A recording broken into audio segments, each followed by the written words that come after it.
بسم اللہ الرحمن الرحیم صلی اللہ علیہ وآلہ وسلم سبحان اللہ وبحمدہ سبحان اللہ العظیم۔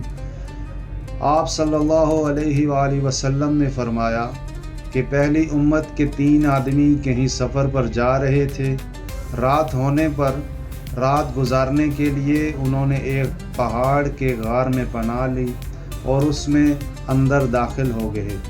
اتنے میں پہاڑ سے ایک چٹان لڑکی اور اس نے غار کا منہ بند کر دیا۔ سب نے کہا کہ اب اس غار سے تمہیں کوئی چیز نکالنے والی نہیں سوا اس کے کہ تم سب اپنے سب سے زیادہ اچھے عمل کو یاد کر کے اللہ تعالیٰ سے دعا کرو۔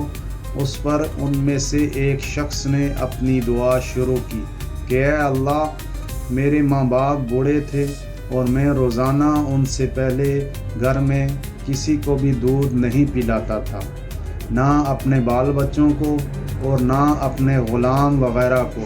ایک دن مجھے ایک چیز کی تلاش میں رات ہو گئی اور جب میں گھر واپس ہوا تو وہ اب میرے ماں باپ سو چکے تھے۔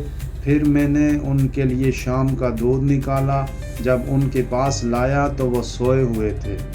مجھے یہ بات ہرگز اچھی معلوم نہیں ہوئی کہ ان سے پہلے اپنے بال بچوں یا اپنے کسی غلام کو دودھ پلاؤں، اس لیے میں ان کے سرہانے کھڑا رہا۔ دودھ کا پیالہ میرے ہاتھ میں تھا اور میں ان کے جاگنے کا انتظار کر رہا تھا یہاں تک کہ صبح ہو گئی۔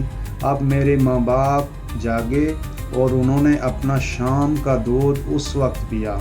اے اللہ، اگر میں نے یہ کام محض تیری رضا حاصل کرنے کے لیے کیا تھا تو اس چٹان کی آفت کو ہم سے ہٹا دے۔ اس دعا کے نتیجے میں وہ غار تھوڑا سا کھل گیا، مگر نکلنا اب بھی ممکن نہ تھا۔ رسول کریم صلی اللہ علیہ وآلہ وسلم نے فرمایا کہ پھر دوسرے نے دعا کی، اے اللہ، میرے چچا کی ایک لڑکی تھی جو سب سے زیادہ مجھے محبوب تھی۔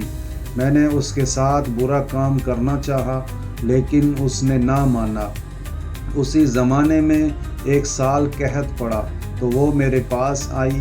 میں نے اسے 120 دینار اس شرط پر دیے کہ وہ خلوت میں مجھ سے برا کام کرائے۔ چنانچہ وہ راضی ہو گئی۔ اب میں اس پر قابو پا چکا تھا، لیکن اس نے کہا کہ تمہارے لیے میں جائز نہیں کرتی کہ اس مہر کو تم حق کے بغیر توڑو۔ یہ سن کر میں اپنے برے ارادے سے باز آ گیا اور وہاں سے چلا گیا، حالانکہ وہ مجھے سب سے بڑھ کر محبوب تھی اور میں نے اپنا دیا ہوا سونا بھی واپس نہیں لیا۔ اے اللہ، اگر یہ کام میں نے صرف تیری رضا کے لیے کیا تھا تو ہماری اس مصیبت کو دور کر دے۔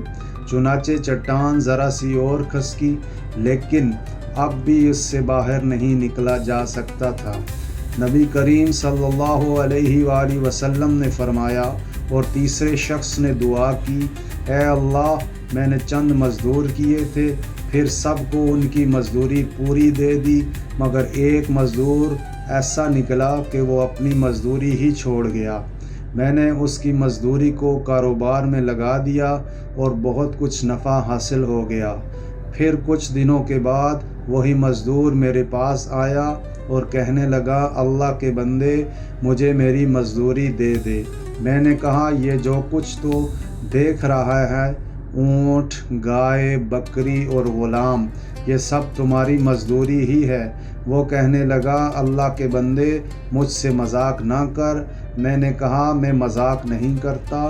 چنانچہ اس شخص نے سب کچھ لیا اور اپنے ساتھ لے گیا، ایک چیز بھی اس میں سے باقی نہیں چھوڑی۔ تو اے اللہ، اگر میں نے یہ سب کچھ تیری رضا حاصل کرنے کے لیے کیا تھا تو ہماری اس مصیبت کو دور کر دے۔ چنانچہ وہ چٹان ہٹ گئی اور وہ سب باہر نکل کر چلے گئے۔ جزاک اللہ خیر۔